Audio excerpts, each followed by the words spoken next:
Hello? Yes, this is the Falcon speaking. Oh, Marcia. I'm glad you called. Now, you'll have to count me out tonight, Angel. I'm going to be entertained by some comic. And when this boy makes with the gags, he really slays them.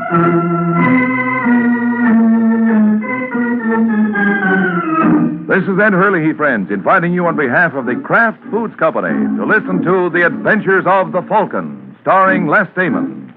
You met the Falcon first in his best-selling novels. Then you saw him in his thrilling motion picture series. Now join him on the air when the Falcon solves the case of the practical choker.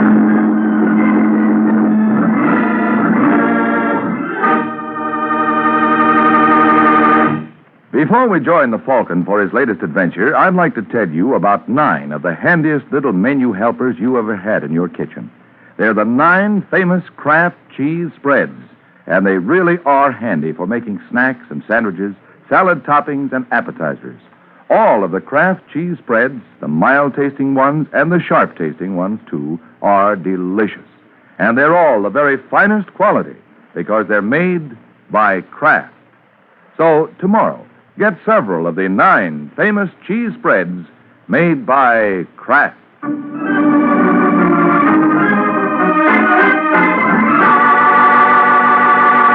And now, the case of the practical choker.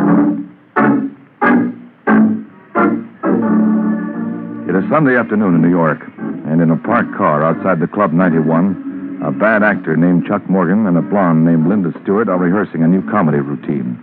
And although Mr. Morgan's ideas of humor may be overdeveloped, still he obviously believes this act should kill his customer. Now, you understand what you're supposed to do, Linda. I'm not too sure, Mr. Morgan. What's the matter with you anyway? Your agent told me you were a hep dame. Look, Mr. Morgan, I don't need a job that badly. All right, I'm sorry, baby. I didn't mean that. You see, I want to play a joke on this guy, and I want to make sure that it goes off the schedule. Well, the more I hear this joke, the less I like it. I told you there's nothing to worry about. This fellow's a good friend of mine. And why do something as silly as this? Just to settle a bet. Now, he thinks he's a great little guy with the ladies, and I bet him $50 he was wrong. But you promised me $100 for this job. How can you come out ahead? You don't understand, Linda. It's not the money, it's the principle of this thing. I just want to make a sucker out of Davis. Davis? Yeah, his name is Red Davis. Now, he's a thin little guy with red hair and pop eyes. You won't have any trouble spotting him. He owns the joint. He'll be in the corner booth. But suppose your friend doesn't show any interest in me. You haven't taken a good look at yourself in the mirror lately, have you? No, I'm not at all worried. Now, when Red sees you, he'll start baying at the moon. But at the beginning, you want me to act insulted. That's right. That's so he won't become suspicious. Then, thaw out and let him buy you a couple of drinks. And after that? Well, he'll probably want to take you out for the evening, so you tell him that first you have to make a stop at your apartment. I don't think I like that, Mr. Morgan. What's there not to like?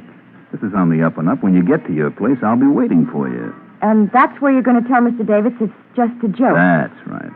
I can hardly wait to see Red when he learns it's a gag. I'll bet he'll practically die laughing.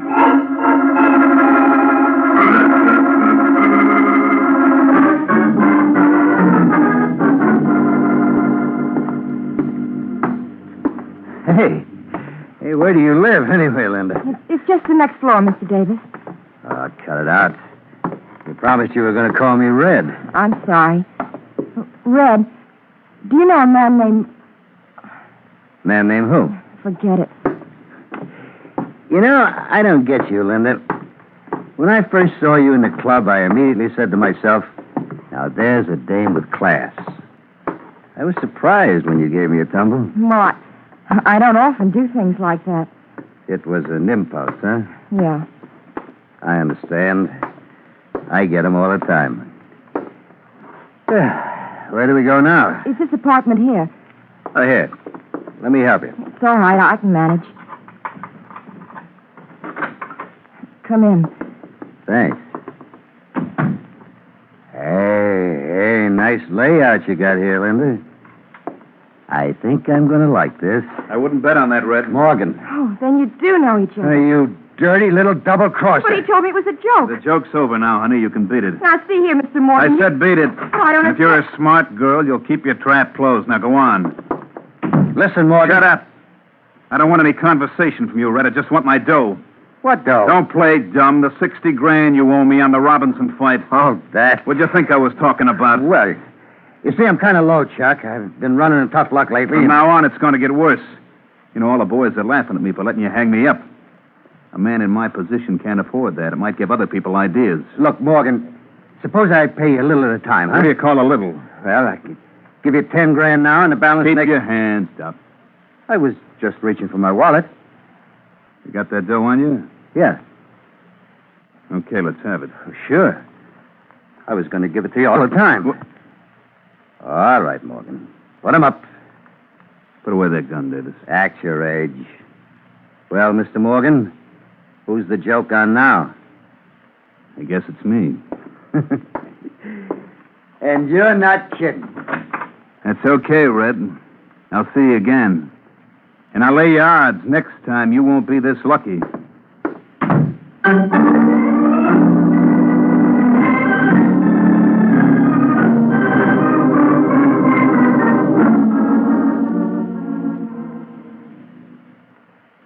get this, Mr. Lyons, because you'll enjoy it. After Chuck Morgan goes to all that trouble, Red pulls the gun and leaves Chuck with his tongue hanging out. Well, that's very amusing, Hudson. What happened after that? Oh, Morgan started looking for him again. And what do you think will happen if he finds him this time? The same thing. You don't believe Morgan will kill him? Nah, Morgan's all talk. You think so? I know so. I wouldn't last this long as a private dick if I wasn't a good judge of character, huh? Now, take it from me, nothing's going to happen to Red. Well, that's too bad, Hudson. It would be worth a lot of money to me if something did. Huh? How much is a lot of money? Well, what's the difference? You're not interested. Try me. $2,500. You're right. At that price, I'm not interested. Well, it isn't worth more. Everybody knows that Morgan has threatened Davis. So you run absolutely no risk. What have you got against Red anyway? Well, that's none of your business. Either you want the job or you don't. Well, as long as you put it in that basis, Mr. Lyons, let me think it over.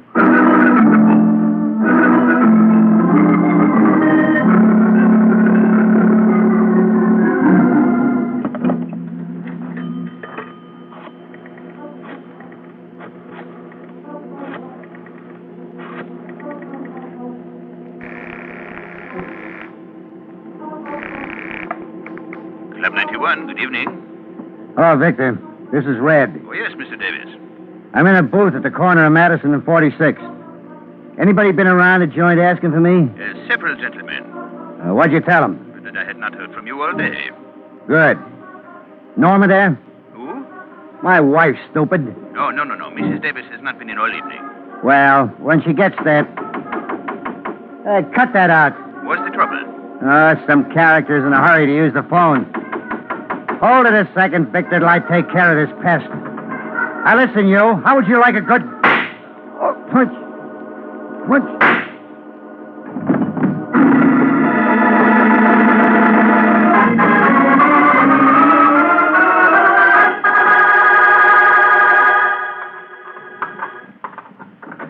That's you, Waring?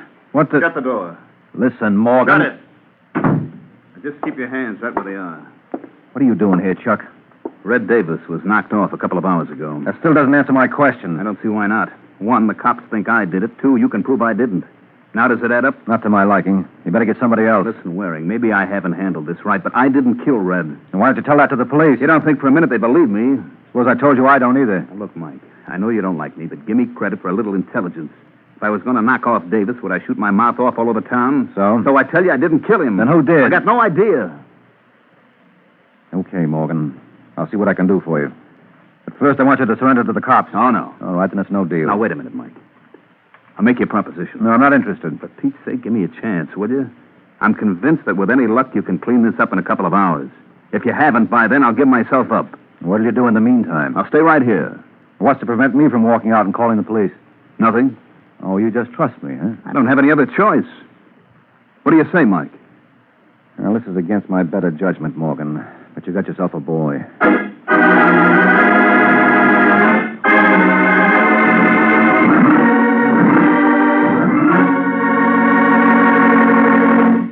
This is Ed Hurley again, friends.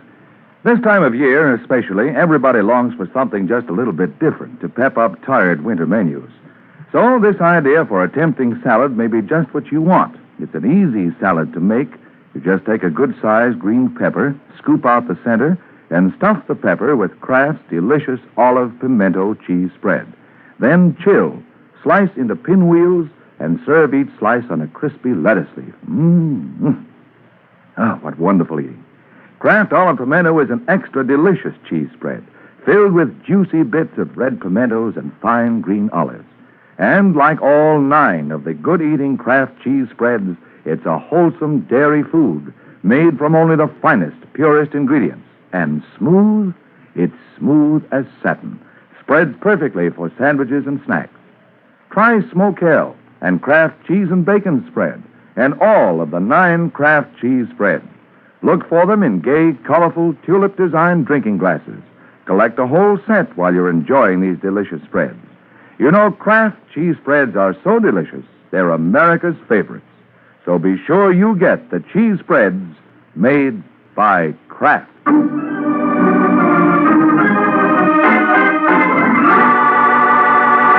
Now, back to the adventures of the Falcon. 20 minutes have passed since Mike Waring agreed to go to work for Chuck Morgan. And now, as we find Mike, he's about to earn his fee.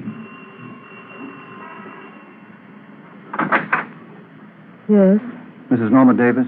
that's right. My name is Mike Waring. I'm sorry to bother you at a time like this, but I'd like to ask you some questions about your husband. But I've told the police everything I know. Well, I'm working on a different angle. Come in. Thank you. What do you want to know? Mrs. Davis, have you any ideas who might have killed Red?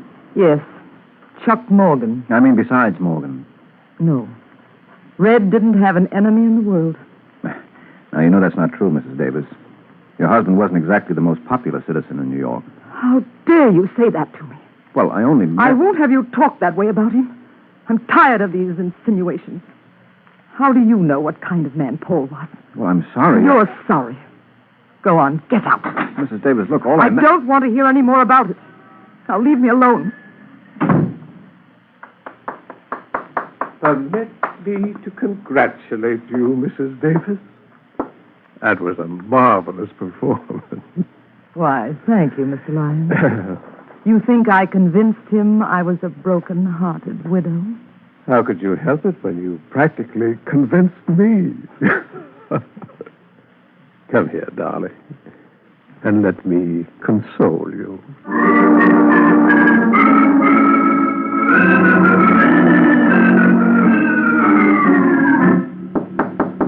Just a second.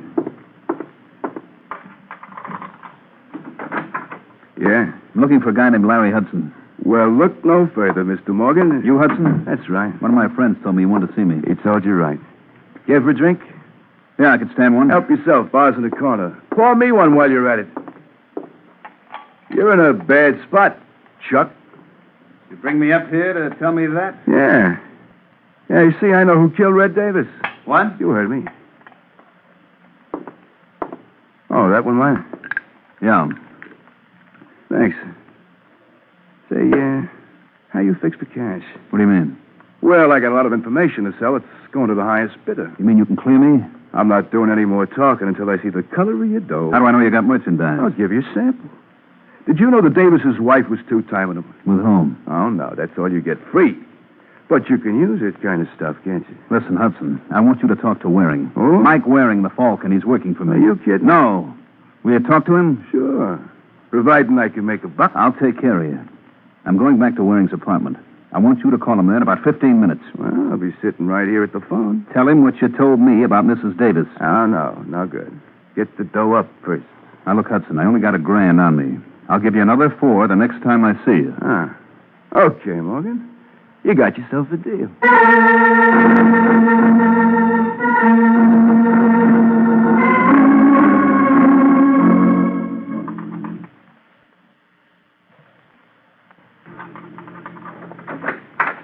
Morgan?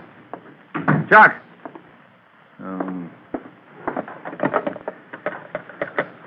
Hello, desk. This is Mr. Waring.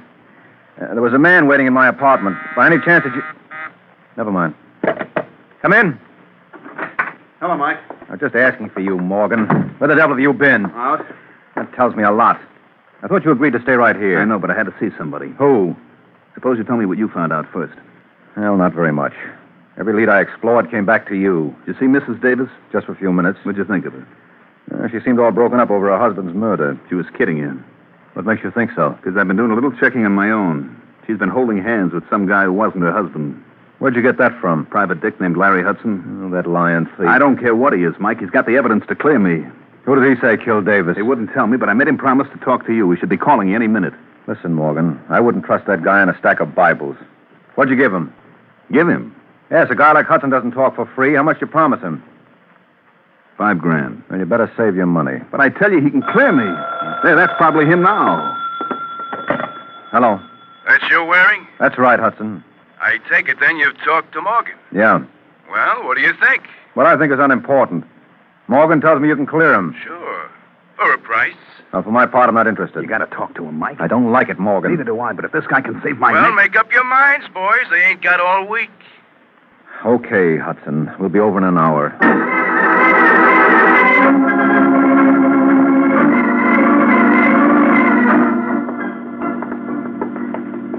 4A, 4B. It's over here, Mike. Now, look, I want you to let me handle Hudson and keep your mouth shut. You're the doctor. What's keeping him? I don't know. Maybe he went out. I doubt it. How can you tell? Take a peek at that keyhole. I can't see a thing. Sure, because the key is still in the lock. That means Hudson's got to be in there. Hey, Hudson, open up! Hudson! All right, Morgan, give me a hand. What are you going to do? Break it down. Shouldn't take too much effort. Come on, let's go. All right, one more. Should do. Hudson! Hudson! Where the devil is the light switch? It ought to be somewhere around the door. And watch yourself, Morgan. Wait till I strike a match. I got it. There we are. Mike. Yeah. Don't touch him. Was he dead? Either that or asleep. With that knife in him, what do you think? Hand me the phone. I got to call the cops.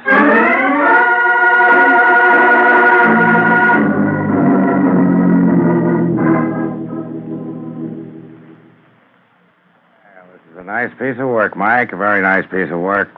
All right, Morgan, let's go. Now, hold it, Corbett. He's not the reason I called you. I know, but I'm not complaining. I told you not to call him, Mike. Yeah, I'm beginning to think you're right, Morgan.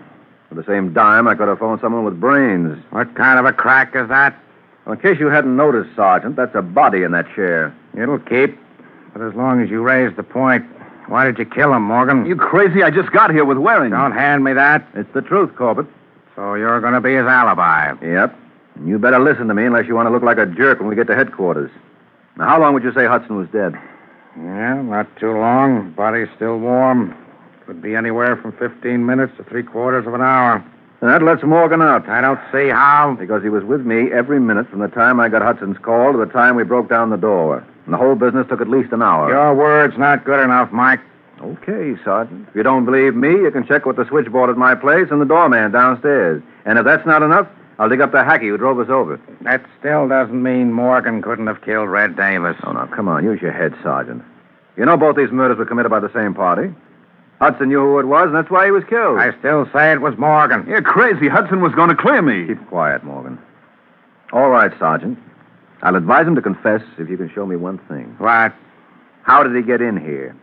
You can see the only door was locked from the inside. So what? He could have used the window. Yeah? We'll take a look. There are bars on him. That's right. And no one but a midget could fit through the opening. And there must be another door. Yeah, forget it, there wasn't. And it was a physical impossibility for anyone to have killed Hudson. Yet it was done. How? Well, I can't tell you. But maybe I can take you to the little lady who can. Shall we go?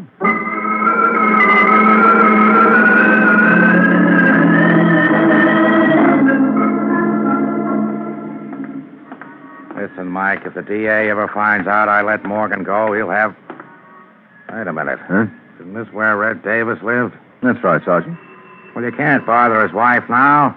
Why not? Because her husband was just murdered. Oh, well, she may surprise you with what she knows about it. Morgan told me that she was being romanced by some character. Oh. I don't know. And apparently neither did Red. If you ask me, Sergeant, Yes? Hello, Mrs. Davis. Remember me? Not too pleasantly. May we come in? I'm sorry, Mr. Waring. I'm busy. Oh, well, this gentleman would like to ask you a couple of questions. This gentleman means nothing in my young life. Well, now you never can tell. He's a sergeant in the New York Police Department's Homicide Division. Oh. Mm-hmm. Well, it's just that the house is in such a mess. Well, we promise not to stare. Who was it, Norma? Norma. I think you're being paged, Angel. It's nothing, Raymond. Oh, for a moment, darling, I was... Oh, Hello, Mr. Lyons, Raymond Lyons. Listen, Sergeant, I can explain everything. Sure, but suppose we do it downtown. Downtown? Yes, it's customary, Mrs. Davis, when the police are questioning suspects. But we did absolutely nothing. Nothing but murder your husband and the man named Larry Hudson. That's a lie. You deny that you and Lyons are busy in the romance department behind your husband's back? Yes. And what's Lyons doing here now? Well, he's just helping me. Mm-hmm. Like he helped you murder Hudson? No. Now, just a moment, Waring.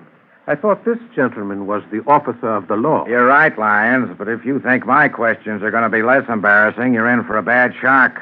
Larry Hudson was murdered at 10:45 tonight. Where were you at that time? I was with Norma. That's right. Well, now, that's what I call a wonderful alibi, Sergeant. Too bad there wasn't anyone else around to substantiate it. Oh, but there was, Mr. Waring. A justice of the peace named Smith over in Jersey. I think he might recall us. Why should he? Because I gave him $100 to perform the marriage ceremony that made Norma here Mrs. Lyons. I guess he should remember that, don't you?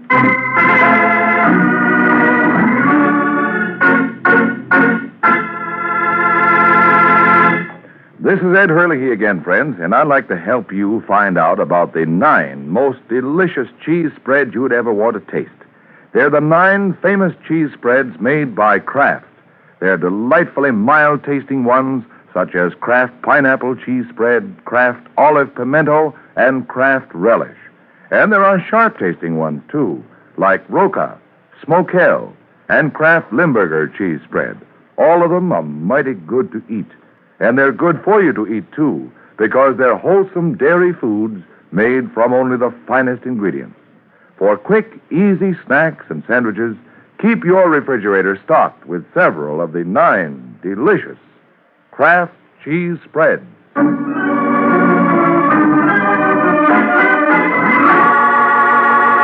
Now, back to the adventures of the Falcon.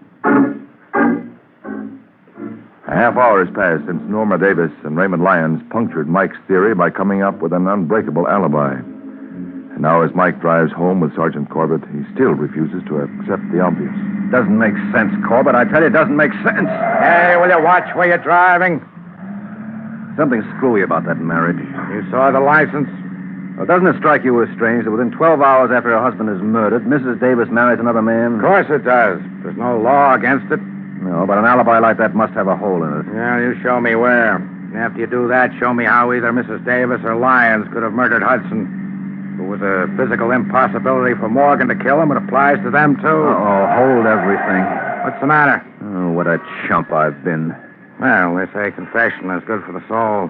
I tell you, I've got the answer to the whole thing, Sergeant. That on the level? Yes. I know now who killed Hudson. And with the help of Chuck Morgan, I'm going to prove it.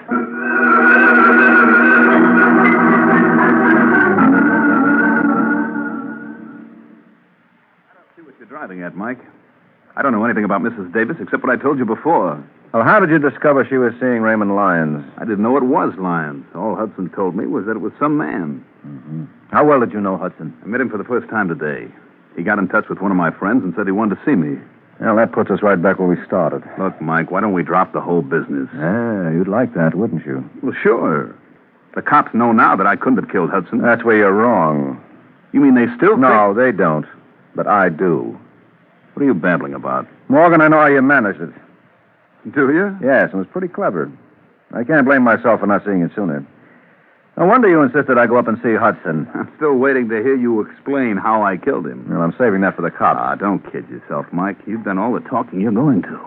All right, put away the gun, Morgan. You don't think I'd be sucker enough to come here alone? Funny, I don't see anyone around. You're not looking in the right places. What?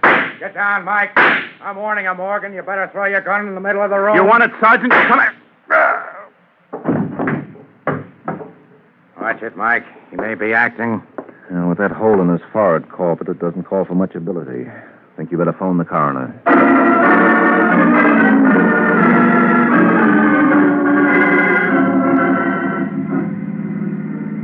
You can drop me off at the corner, Sergeant. Well, it's been grand. Hold it, Mike. Aren't you forgetting something? I've got a report to make. Who's stopping you? You are. Oh. Well, you know that Morgan killed Red Davis. Sure. I was the first one to say so. You should have stuck to your guns. Well, when you tossed in that razzle-dazzle about Hudson's murder, you threw me. Yeah, well, don't feel too badly about it. I was right with you. Of course, I'm reconstructing now, but this is what must have happened. Lyons tried to hire Hudson to bump Red. Hudson said he'd think it over.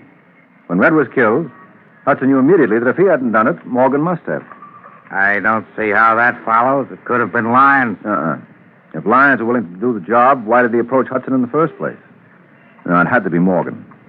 And when Hudson realized that, he tried to shake down Morgan. He even told Morgan that if the price were right, he might be induced to frame Red's wife. So Morgan played along with him and asked him to get in touch with me. Now we're coming to the part I want to hear. When Chuck went to meet Hudson, first of many such... So he slipped a slow-acting drug into Hudson's drink. Why didn't he kill him then and there and be done with it? Because he needed an alibi, and I was it. I don't get it. He needed someone with him while he murdered Hudson. What? Sure. Remember you said it was a physical impossibility for anyone to get into that room and kill Hudson before Morgan and I broke down the door? Yeah? Well, there you hit the nail right on the head. It was a physical impossibility. So it means that Hudson was killed while I was in the room. Let me get this straight. You mean while you were hunting for the light switch? Morgan was hunting for a place to plant his knife.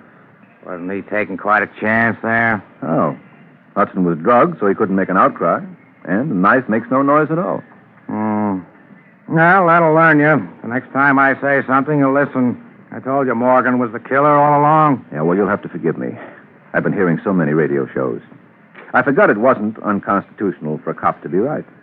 Let's hope this establishes some sort of a precedent. Huh? Good night, Sergeant.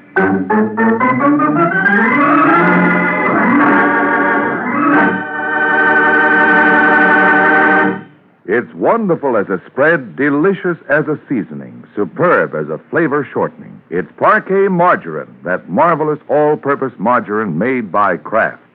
Yes, millions prefer Parquet to any other spread, seasoning or shortening, for one big reason.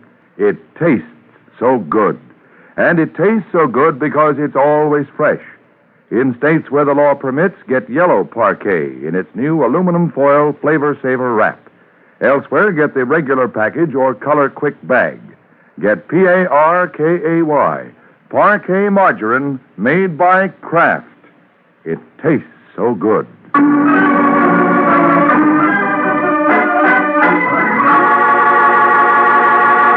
The Case of the Gangster's Girl.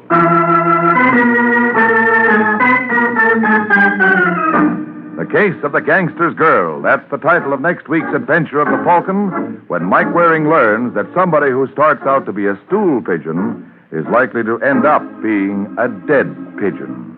So be sure to listen at this same time next week to another exciting adventure of the Falcon, brought to you by the Kraft Foods Company. The Adventures of the Falcon are based on the famous character created by Drexel Drake, produced by Bernard L. Schubert, written today by Gene Wang, and directed by Richard Lewis. Music was by Arlo. Les Damon was starred as the Falcon, with Ken Lynch as Sergeant Corbett. Also heard on today's broadcast was Miss Ann Williams of New Orleans, Louisiana, who was chosen by this program from among the dramatic students of Sarah Lawrence College in Bronxville, New York. Be sure to hear the great Gildersleeve next Wednesday evening over most of these stations.